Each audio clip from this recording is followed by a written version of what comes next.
Welcome back to the Simplifiers podcast, where we take topics in business and in life and simplify them. Now, I get the very special honor of talking to super smart people all over the world. And let me just tell you, I'm super excited about this guest today. I actually got introduced to her through one of my dear friends and colleagues, Carrie Conti, which, by the way, if you haven't listened to that episode yet, I highly recommend you check it out on our podcast. Our special guest today is Bernadette Noll, and she's going to help us simplify understanding what slow family living is all about and what being a conscious parent is all about as well. Bernadette is a mother of four. She's a reuse educator, a maker, a co-founder of Slow Family Living, and she's the author of 3 books, Make Stuff Together, Slow Family Living, and Look at Us Now. I'd like to welcome to the Simplifiers podcast today, Bernadette Noll. Hello, Bernadette. Hello, Mary. Thanks so much for having me today. I'm excited to be here. Thrilled to have you here because I know a lot of our listeners, as well as myself, if I could just selfishly get all of the great stuff out of your brain into my brain this next hour, I would love it. We're parents, right? We are juggling 80 bazillion things in life. We're running businesses, and we've got these small, incredible humans that are growing and developing in our household. So I hear the word and the term slow family living a lot. What does that mean to you as a parent yourself?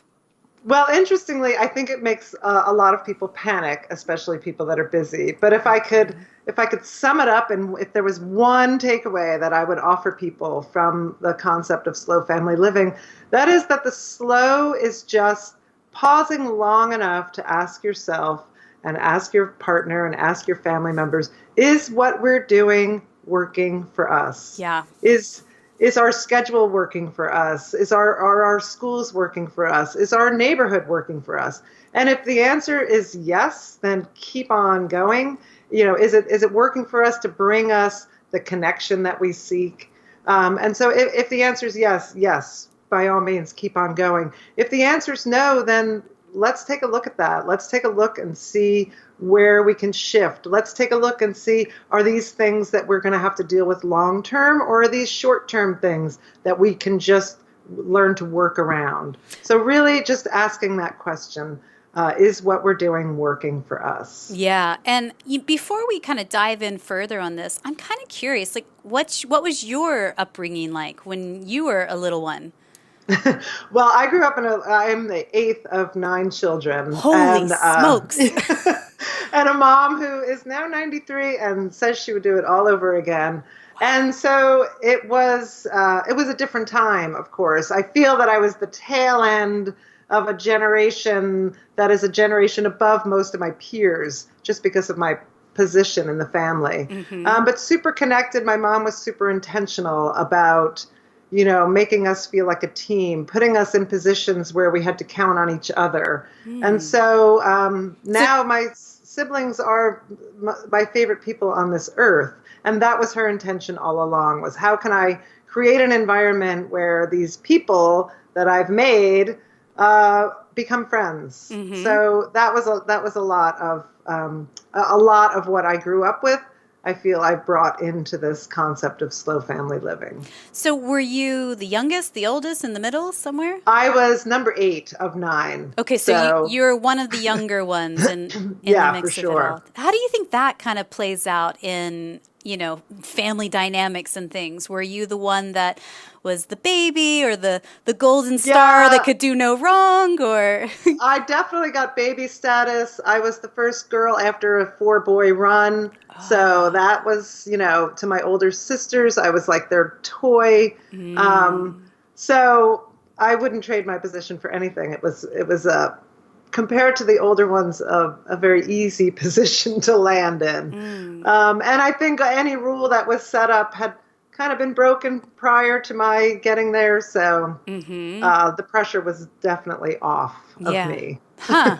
And I think it's really interesting. I'd like to put a pin in the map of something you said earlier about your mom, is that her intention was that she wanted each of you guys to be friends at some point later down the line, which I think is beautiful. I think a lot of times traditional parenting is, I'm the authority. Stop, you don't get an opinion on this. We do it this way. End of, right? And it's a very authoritarian kind of environment to live in. It sounds like you had something a little bit different, huh? Well, I mean, the authoritarian was definitely there, Right. without a doubt. Catholic school, 12 years, super old school parents, where it was like parents are in charge, kids are there. And I will say that by the time I was, older, 10, 11 and upward, a lot of that had been broken, like you're breaking a horse. A lot of that had sort of fallen by the wayside, but definitely it was, I'm in charge and I make the rules and you follow. Yeah. However, they really set us up in situations where it would be just the kids, where they'd send, me and my brother away somewhere so that we had just each other to depend on. Yeah.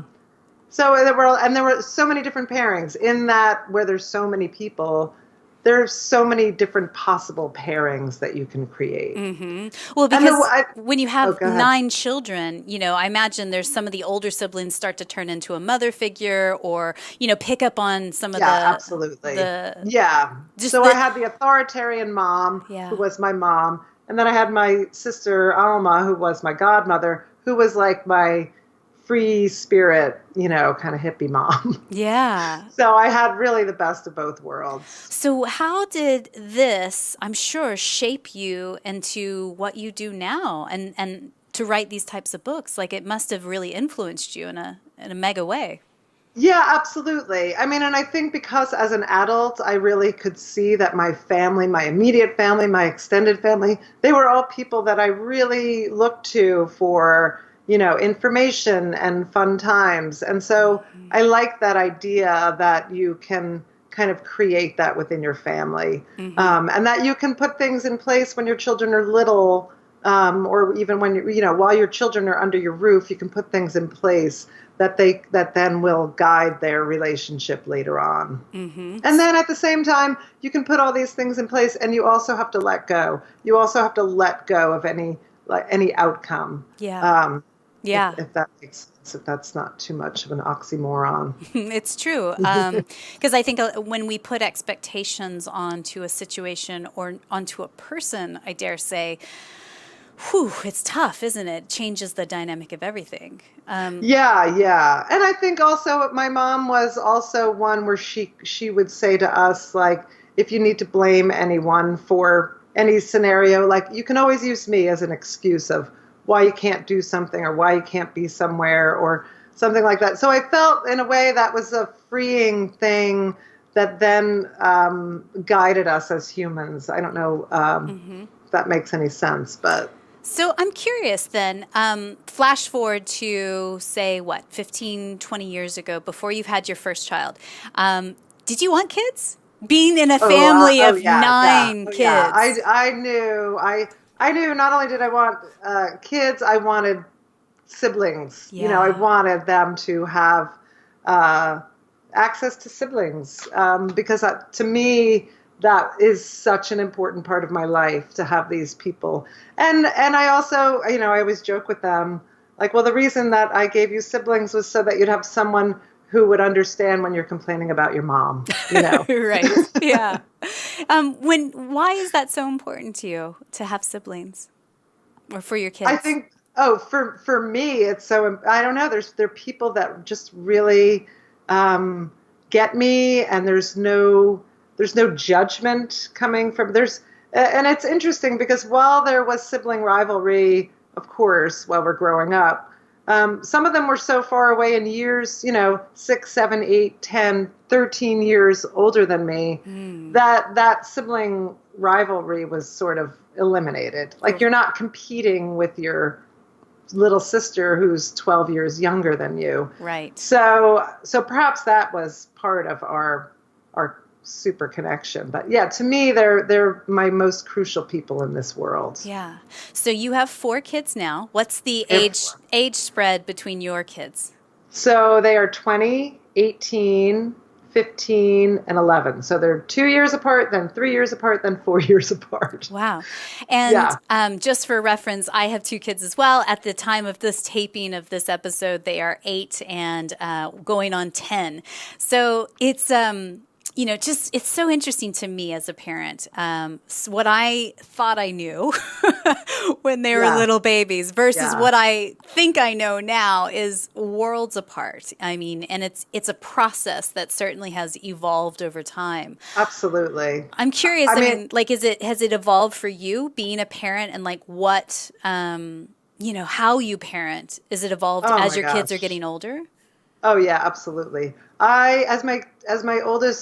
As my older two entered teen years, I think I let go of a lot of dogma. I think when they were little, I had a lot of ideas of what we should do in order to have connection, and that we need to do all these things together. And if we're not doing them together, then that's not slow family living, and yada, yada. And then as they got to be teenagers, I realized, like, not only is that impossible, but nobody wants that. Nobody wants this forced togetherness. And so then I started really looking for connection wherever I could find it. So, while some other parent might be telling me, oh, I can't believe you drive your daughter to school. It's just a little bit over a mile. Why doesn't she get herself there? It's like, because that 10 minutes in the car is where I have connection with her. Right. And so I'm going to take that time and I'm going to really make it work for us. So while on the outside it might look messy or like I'm under control or under their control, it's the things that I choose to do are giving me the connection that I want. And I know that when they were little, had I looked at our life with teenagers in the house, I would have said, there's no way my home's going to look like that. It looks kind of chaotic from the outside. But see, there's two things there. One, you said choice, and that's really, really important. Two is that, slow family living, everything, how we parent is so unique to our household. So if it works in our household, people are, and how I gauge, is it working? Is everyone thriving? Are they growing and evolving? Not everybody's always happy all the time, because I think that's a myth and that doesn't exist. But are we thriving as a whole? But I think going back to the first part is, it's a choice, right? And that's a choice that you're making. You're saying, wow, with intention, the 10-minute commute in the morning, while it may look like a bit of a pain in the butt, actually is so good to help create that moment of togetherness, right? Yeah, absolutely. Absolutely. Yeah, and realizing that the togetherness doesn't mean all of us together all the time. It can mean, one-on-one. And that's one thing that I learned from my mom as well. She said her one regret in her parenting was that she wished she had carved out more time for one-on-one, although we laugh at that. Like, how are you going to do that with 9 kids? Right. But her idea and my idea too, sometimes it's like, the more the merrier. But that's not always going to give me the most connection in that moment of time with that other human. Yeah. So really going for where's the most connection going to come from? Mm-hmm. And I think that is a very valid point. More is not always better in my household. Yeah. So just saying, well, if we just spent more time with each other, then I don't think that's quality time. I can have a true quality time moment with my son, Otto, in 5 minutes, just eye contact, slowing down my breathing, just being there for him, putting the phone down, like just focusing on him. Yeah. Do you know? Yeah. Then absolutely. I could have in 3 hours of, okay, I'm going to text a couple of things over here, and I'm doing this thing over here, and I'm doing that thing over there. Yeah. It's not really quality time. It's just you happen to be in the same room with the other person. Right, exactly. So quality time is huge, right? Yeah, quality time is huge, and it can come in whatever time increments you can grab. It doesn't mean that everybody has to give up their entire Saturday, because when you have teenagers, you're going to get a lot of resistance to that idea. But it can mean that, we can take 45 minutes and just you and me, let's sneak out and run to the thrift store together, and have that. Or let's, 15 minutes, let's sit down at the table and have a quick conversation. Or let me sit on the end of your bed and talk until you kick me out of your room, even if that's 5-10 minutes. Yeah. And it's interesting to me. I take this back. I don't remember very much from ages 0 to 2, because that time you just you're sleep deprived and you're in survival mode. Your brain shuts to a different faction, right? But I do remember from ages, say, 2 to about 5, you're still in sort of this bubbly, sprightly, kind of chaotic space of you're on the flow of their manic mood swings, right? But where we're at right now, knock on wood, is kind of good. I like this kind of 6 to 10-year-old phase here, because they really develop into these people that have ideas and opinions. And, I love, one of my favorite things to do with my daughter Zoe is ask her about her dreams last night, because her dreams are just these magical, wonderful, amazing, unfiltered places of joy. Nice. So I imagine that when you move into the world of having teenagers, it is a whole other ball game, isn't it? It's a whole other ball game, and this is the part that's different from when I grew up, because when I was a teenager, the rules were hard and fast. I was like, these are the family rules, and you're going to follow them, or these are the consequences. And then I'm grateful to be parenting in this time, because I feel like there's more of a dialogue. There's more of us understanding and accepting that we don't know everything, and that we don't know what's the best thing. And that we can see each child as an individual who might need individual rules set up and different choices made. Yeah. So I do really like that, and it's so amazing. And I know I'm the middle-aged lady who accosts new moms in the grocery store with it goes so quick. And I remember that, having babies in the grocery store, and these women would come up to you, and you'd just be like, you have no idea what they're talking about, because when you're in the thick of it, you're just like, there's nothing quick about this at all. And then your daughter's 20 and moving across the country. So, so it is. And I think if we think of things in 5-year increments, look 5 years ago, everything was different. Totally. 5 years prior to that, everything was different. And so and yet if you say, 5 years, it doesn't seem like that much time, but it's a world of change. So really figuring out what do I want my adult relationship with my children to look like? And I think most of us would say connected, open, fun, and so how can we put those things in place now? Right. Rather than always feeling like we have to parent, let's look for the things that can give us the fun and the connection and the communication and the openness that we desire. And I want to repeat something that you just said, because I think it was really beautiful, is that when, who are these people that we're raising, growing into, that you want to be friends with them. Like when they are 35, 40 years old, hopefully I'll still be alive at that point.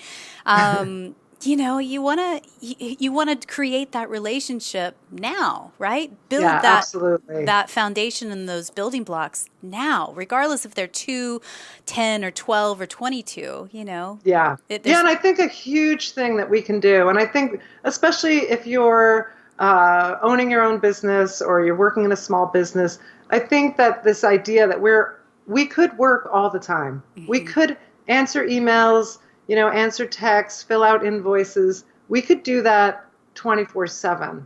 And so really declaring times where you're not going to do that. Right. And even if your kids are in another room and not needing you, just having them know that, between the hours of 5 and 9 or 4 and 9, whatever the hours are that you create, that mom's available at that time. Yeah. And so put your phone down. We don't need to constantly be replying. That all of that stuff can wait a couple hours. And if I know also that one of the complaints that a lot of parents have is that their kids are on screens too much. but especially as working parents, we are also guilty of that. And even if it's in the name of working, it still can be paused for a few hours a day in the name of family connection. It's true. Yes, and I think that in this day and age of instant gratification and Amazon Prime now, like everybody thinks that you have to respond fast, you have to do this, you have to be on your screens all the time as a business owner. And yeah, I don't know. I mean, my classic example is this. If you called your doctor at 10 o'clock at night because you've got a tummy ache and you can't get a hold of her, do you go, well, I'm going to fire that doctor and I'm going to get another doctor? You go, oh, okay, right. It's not an emergency. I'm not like dying here. It's okay. Yeah. You know, sometimes we as small business owners, we think, oh, I have to be readily available at all times, which means that sacrifices that real quality time with your family after hours. And it's a myth. It's not true, bottom line. And, you know, one of the things that you talk about in your books is a family mission statement, which I think is really important. And, you know, it seems like such a simple but also an obvious kind of thing, but it's something that we very rarely do as families and parents. Tell us, what does a family mission statement mean to you, and why is it so important? Well, to me, it's just getting at what Carrie calls the essentials. Like, what are the essentials of our family life? What are the things that we need to have in place in order for us to feel the connection that we desire? So it's sort of a statement that can be made. The other thing that you can fill out the family mission statement handbook that we have on slowfamilyliving.com, but you can also get to that information just with some really simple questions. One of the quick ways that I like to offer to people on how to figure out what it is that we want, what are our essentials, what's our essential statement, is to ponder like an ideal moment that you've had in family life.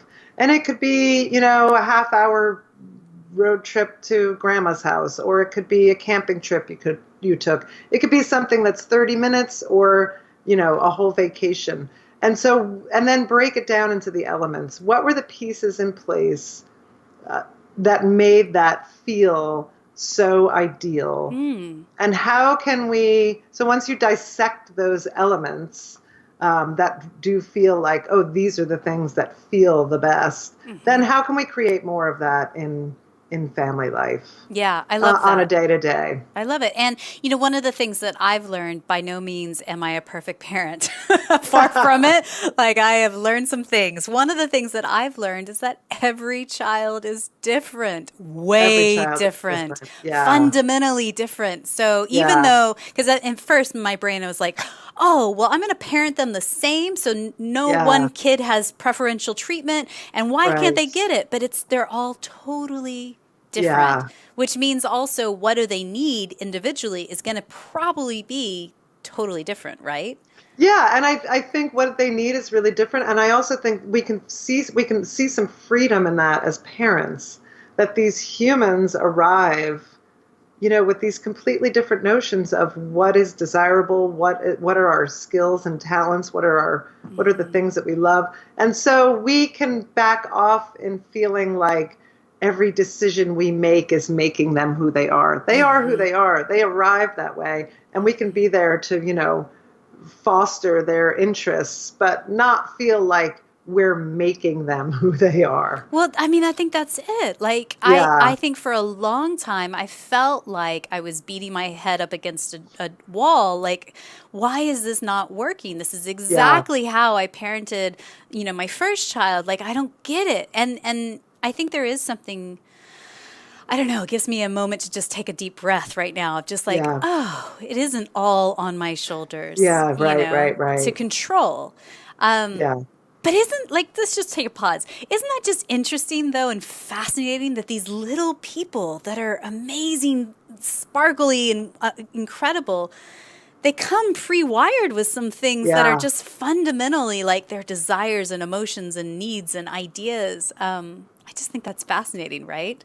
It is fascinating. And I also think, I remember when my oldest daughter especially was little, I had a mantra of I am me and she is she. I am me and she is she, because I'm extreme extrovert. to the utmost. And she is sort of on the other end of that spectrum.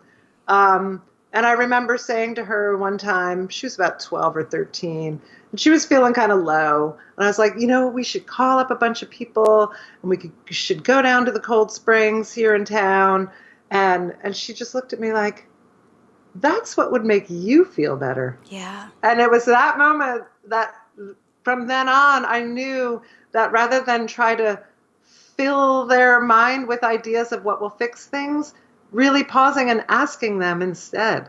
Like, we don't have all the fixes, and we don't need to have all the fixes. Yeah. But we can have all the questions that will help them get to their own fixes. And the question is, what do you need right now? Yeah, exactly. Right. And in asking those questions and really listening, like, I think as parents, I mean, and maybe I'm speaking for all when really I'm just speaking for myself, I want to fix all the things, and I want to fill the sad spaces with words and sound. Yeah. No, that's every parent.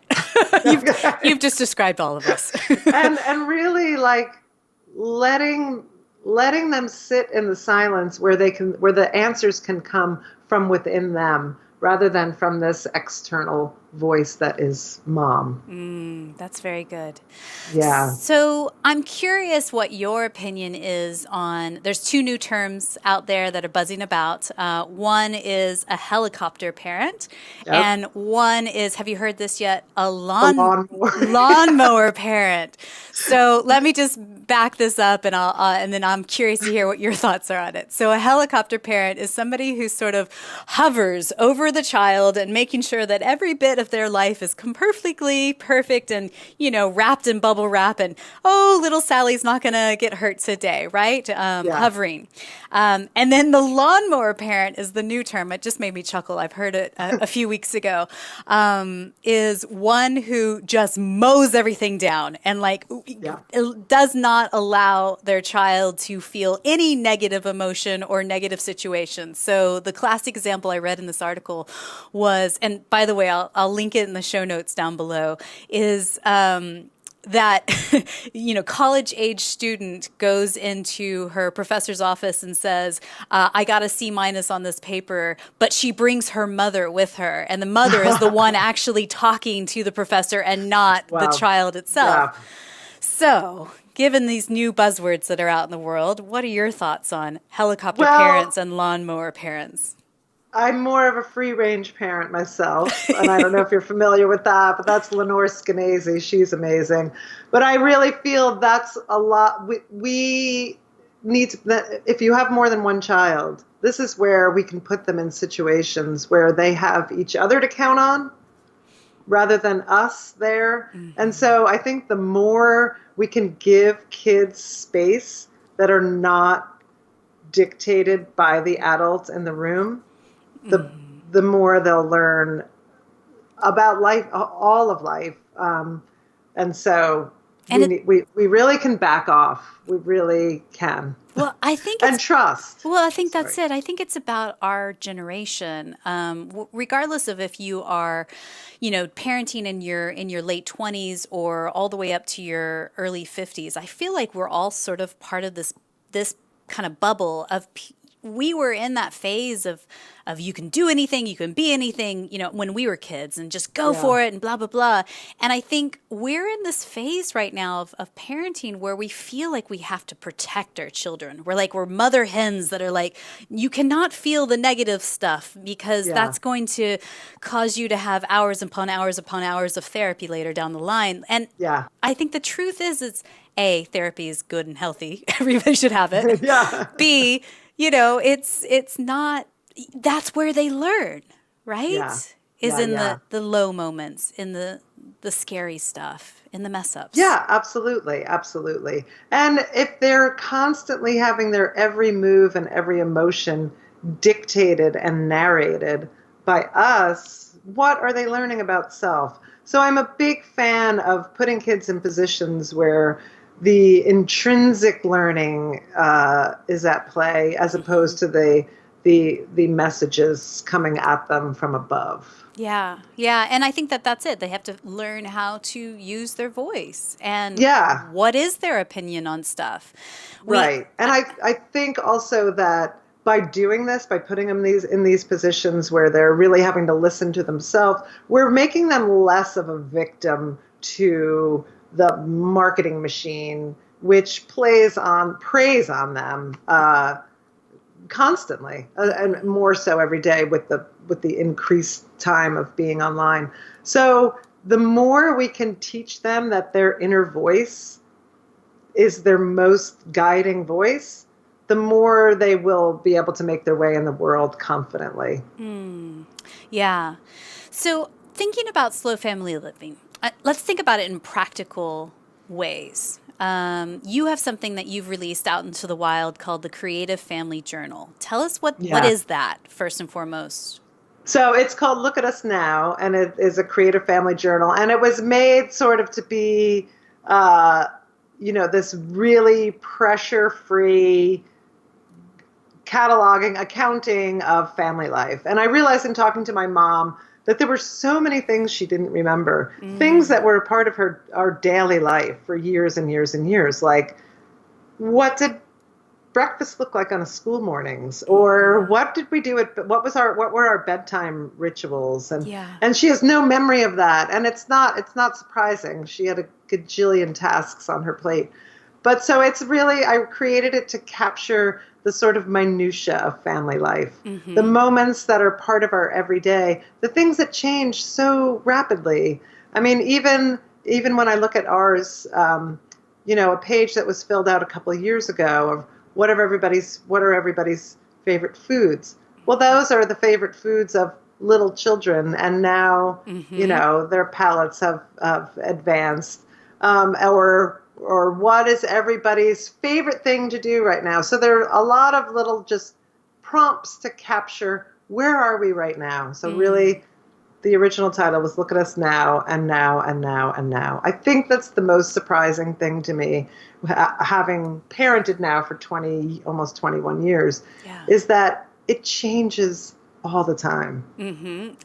How it looks changes all the time. When you're not even paying attention, it changes. Especially, right, exactly. Like all of a sudden, my goodness, you're driving, you're dating. Oh God, all of those things. Yeah. Well, and so the book was really created to not only capture those moments, but maybe in the process of filling it out, you're also having a moment of family connection. Right. In that actual thing that you do together as a family unit. Well, it makes me think of when my kids come home, or at least they don't do it as much anymore, but when they were really young, they would come home from the first day of school and it would be like a one pager that says, my name is Otto. I'm age 5. I love to eat this. And my favorite toy is this. It's kind of like that, but really on an ongoing process. And what I like about that is that it's the family together. So I want to stop here and say, because I'm sure there's a couple of people here listening to this episode going, oh my God, Bern, you're just telling me I have to do another thing on all of my mounting to-dos. No. How do you interweave this into your life without it becoming another thing I have to do? Right. Well, first of all, there's zero timeline on this book. So it could be filled out. I mean, I know a family that they've filled one out each year for the last couple of years, but you could fill it out over the course of 10 years. Like, you could open it up to any page, grab the prompt that's there, and fill it out. So as opposed to like a baby book, where if you miss a few months, you're like, oh, damn, that's it. I missed it. Yeah, you ruined that. I'm now behind. There's no behind. There's no behind. And so, leave it on the coffee table, or when you're looking for a way to connect with your kid, or have it in the car so that when you are driving to and from things, like, hey, let's take a moment, and maybe one of the kids is filling it out and everybody's talking. So have it in a place where it's easy to pick it up, and I think, or make it a part of a birthday ritual. Like, we're going to fill out a page every year on each person's birthday. Yeah, I like that. Or if you're on a massive car ride to, and you're on vacation somewhere or something like that. Now, I also like the idea too, because when we look at our children's like writings from school, like from the first day of school to the last day of school, Zoe will say, holy cow, look at my handwriting. It's come so far from then. And I think there's a beautiful touch there of like, wow, like for the kids to be able to say, look how far we've come, either individually or we as a family. Yeah, I like that. Yeah, one of the pages is just writing out your family's timeline for a typical day. So in ours, it was, a school day, and it was amazing. And now none of those things that were on that page just a few years ago are a part of our life now. But at the time, that was a crucial part of our existence. So it's fun to reflect back on that. And I imagine it'll be fun in 20 years when they're asking me what things look like and I don't remember. Exactly. Then it will be there documented. Well, yeah. And I also, it breaks my heart to kind of say this, but what if I get dementia, and 30 years down the line, 40 years down the line, it might be a wonderful thing for my children to bring out, to totally spark a memory here or there. Yeah. Right.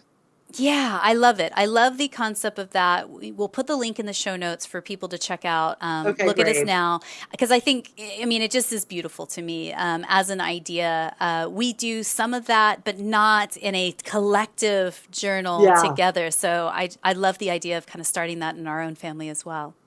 Okay, nice. And it's for really any age. So it can be drawings or writings or whatever age your kiddos are. Yeah. And is it different in your mind from, like, say, a scrapbook that people, some people are very meticulous about the scrapbooks and the perfect paper and all that. Like, it's a little bit looser than that, right? Well, and I think in the scrapbooks, and we tend to capture the big events, the graduations and the baptisms and all of those things that are events. Yeah. And this book I really created to capture just the day-to-day, just the minutia. And I wonder, could people, children, parents, capture the bad moments? Like I had There's a few pages in there for that. Do you know what I mean? I had a real crappy day today, and here's what's going on. It's I think that in essence, the light and the dark is all part of the journey, Absolutely. Right? Yeah. Oh yeah, there's space in there for that, believe me. Right. And so scrapbooks tend to just show the highlights reel, the happy, the Disney World trips, the this. Yes. And I think there's some beauty in that to do it this way as well. So can you give us a couple of tips, things that we can do to be more intentional about either slow family living or even just being intentional about the stuff we buy as parents and the stuff that seems to come into our household. Our household struggles at this age of life with small plastic stuff and paper. I don't know why. Paper is my kryptonite. It just seems to come into our house in droves. So how do we be more intentional? Well, I think, first of all, knowing that we are targets of this massive marketing machine. Like, I really think we should be teaching kids that they spend $17 billion a year on kids 12 and under, marketing to kids 12 and under. So knowing that, they need to be aware of that because they don't realize that some of their wants and desires are coming from this message that's coming at them so full force. So putting that on the table, I think, is a huge thing. And then the three questions that I do a lot of reuse education. I'm an avid fan of reuse, not just on the materials themselves, but also how it can build community. So really, before anything comes in, like, why do we want it? How long is it going to serve us? And where is it going to go when it's finished, when we're finished with it? Because I think that's a thing that kids can really understand. The permanence of an object, and especially now they really talk about that a lot in school of how there's just too much plastic and it's seeping into our environment. So I think kids can really understand that even at a young age. So really putting those questions in their hands, and there've been a lot of times where if my child has money, I let them decide how they're going to spend it. But I also ask those questions and have them ask those questions so that, again, it's coming from a place inside of them. Yeah. So, and as I look around also, our house is full of stuff. Yeah. So I think, purging all the time. Yeah. Purging all the time. And I think that's it. I mean, we just recently moved house a few months ago and went through that process of clearing out the stuff. And it feels so good when you do it. Yeah. So the questions are, why do we want it? How long will it serve us? And where will it go when we're finished with it? Absolutely. And I think that is very succinct and a smart 3 questions to ask, because think about it. As a parent, you go through the process of planning your kids' birthday parties. When they're younger, you plan it for them. When they're older, they sort of take over and do it. But when they're younger, can I just put the plea out to the world of our listeners? Please, please, please stop buying that plastic tack crap and putting them in goodie bags that is literally going to either A, be resented by the other parent because they're like, oh, I've got all this plastic crap now, or B, go straight into the bin.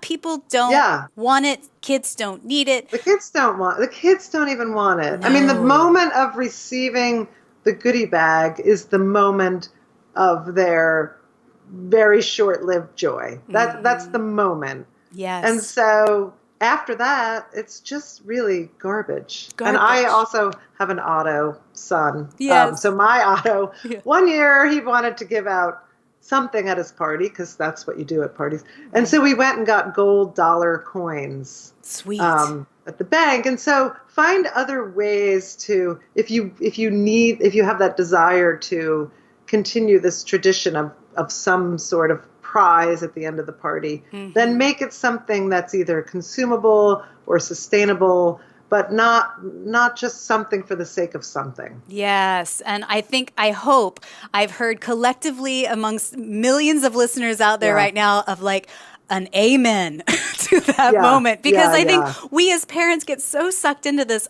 we have to buy that crap again. And then we just do it because everybody else is doing it. Can we all just say no?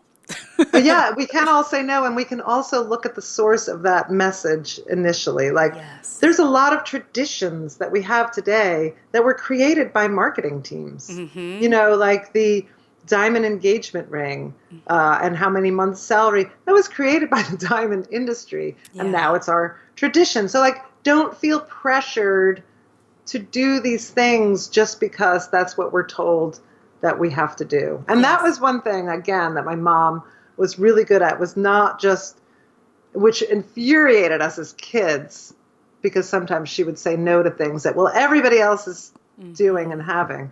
But she really held a position on a lot of things of like, no, that's just not going to work for me and our family. Yeah. So I think we can say those things, and we can buck the trend. And as you said, when you do buck the trend like that, oftentimes you're freeing everybody else from having to oblige as well. Yeah. So.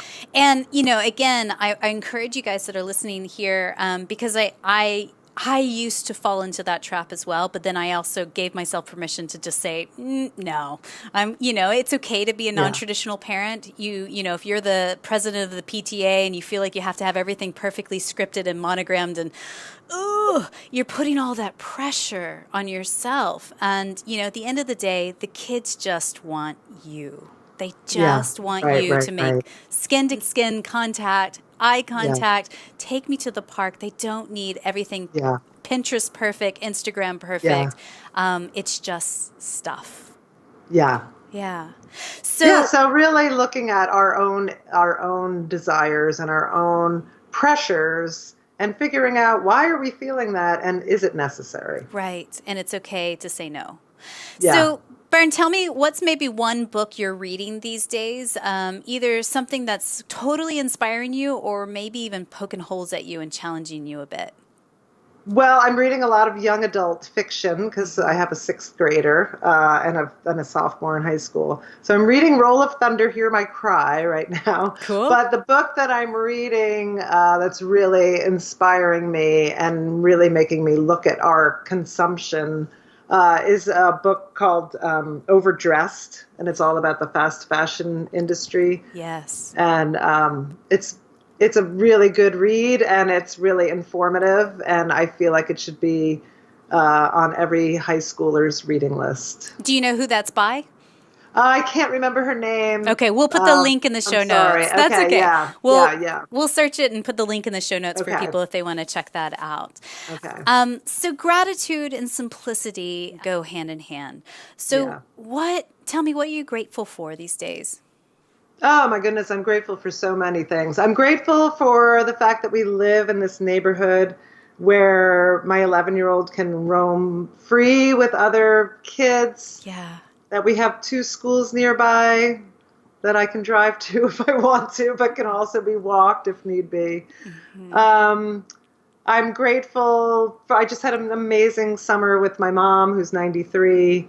So I'm grateful every day. Good. We feel like this last year especially, it's like borrowed time. So having her still around is amazing. Yeah. Tell us, who's maybe one person in your social network or circle of friends that you think we should interview on the Simplifiers podcast, and why? Well, there's an amazing woman who I've known for a long time, Elizabeth McGuire, and she has a photo project that she's working on called Sibling Revelry. Mm-hmm. And my own children were lucky enough to be part of it. And she does incredible work.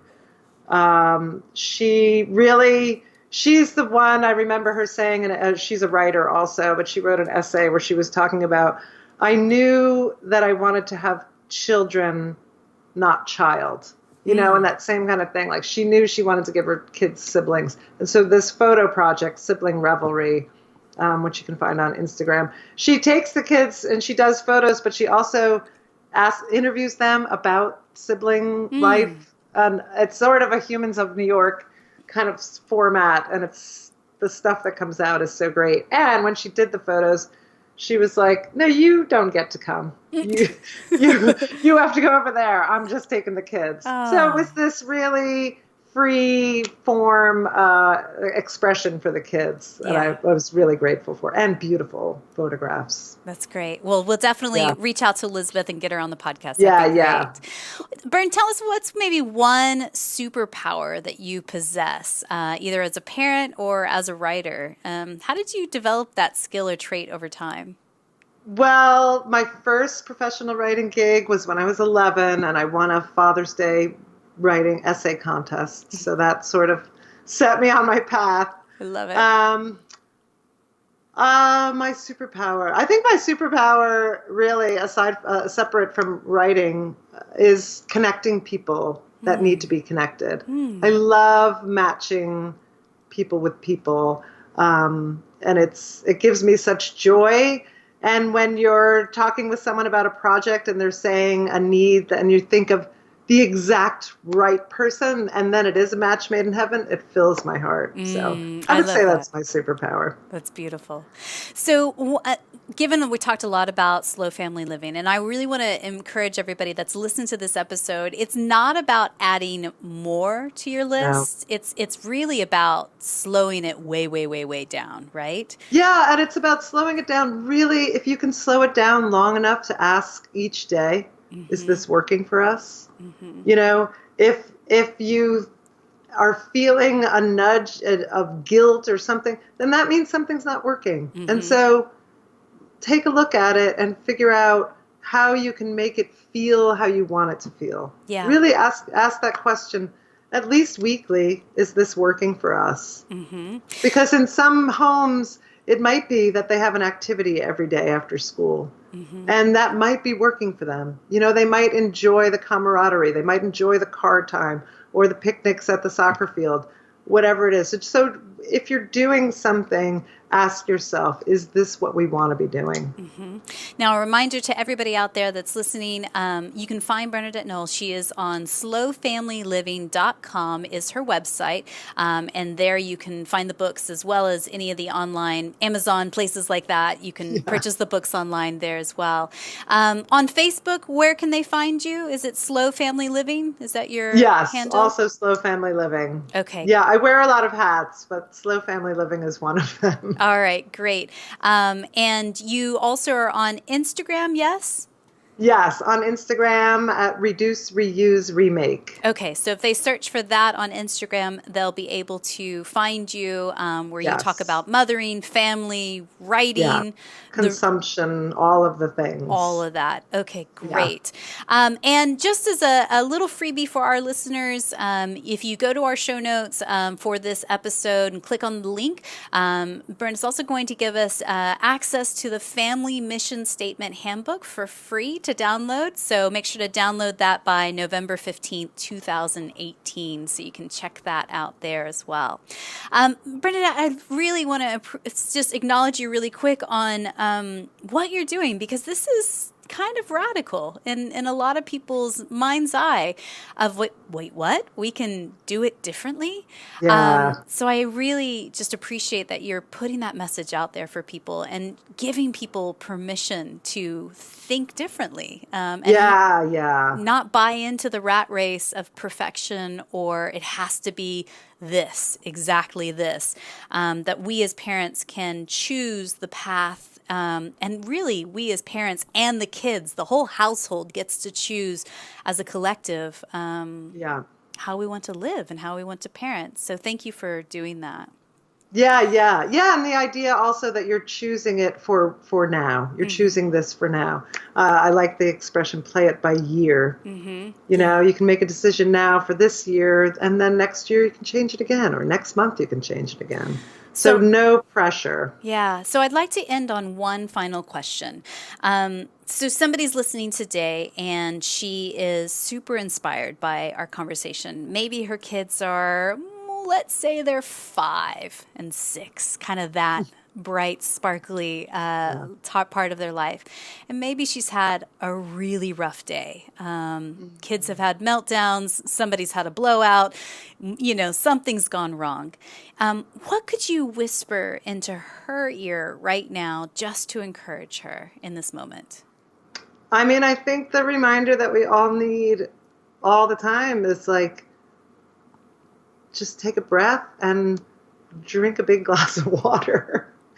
I feel like that when you're in that mode where you're so overwhelmed, like the super basic essentials are where you need to go. And that what is right now is just right now. It's not tomorrow. It's not next week. It is just right now. Beautiful. And so, absolutely which true. can be good, and you know, that can be your guiding force, that what we're doing is just right now. Take a deep breath, drink some water. It's going to be okay.